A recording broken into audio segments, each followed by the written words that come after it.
Bwana Yesu asifiwe. Kwa yote unayesikia sauti hii, na kuomba usogee katika matangazo haya, maana neno la Bwana linakwenda kuhubiriwa hapa, na lale hii imelenga kuokoa watu mbalimbali, kwa sababu Mungu ana mpango na wewe.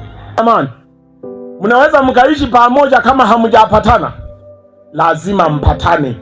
Ni sawa na safari, ndoa ni sawa na safari.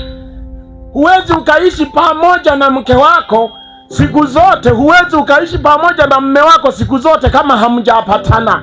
Lakini kuna wakati wengine mliwahi kupitia uchumba mzuri huko nyuma, mpaka mkafika mahali mkalizishana na mkasema, mimi nimekubali niowe na mimi nimekubali nikuowe. Kwani changamoto hazikuja kwenye wakati wa uchumba?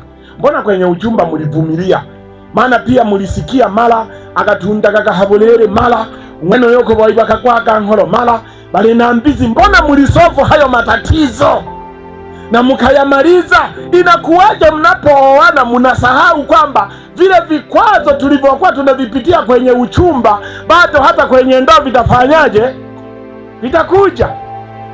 Alafu nikwambie wewe uliyeoa, unke oko mwene oko bebe ukete yo familia nkima bariho bakosha banki batingi kumitwe ulotora nkima otakampaga kila ntogoye antunye uroyororo nkima todatolera kakaya ukima gatola kwa na mwene kerendozi.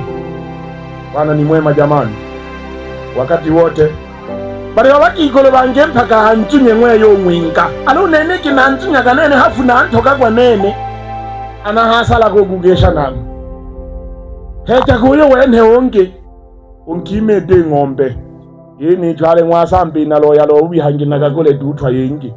Mahusiano, linda mahusiano. Linda nini jamani? Ni kitu cha muhimu sana kwenye maisha.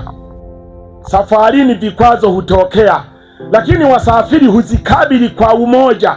Kadhalika kwenye uchumba wenu yapo mengi mliopitia na mliyashinda kwa sababu mliyakabili kwa unini jamani.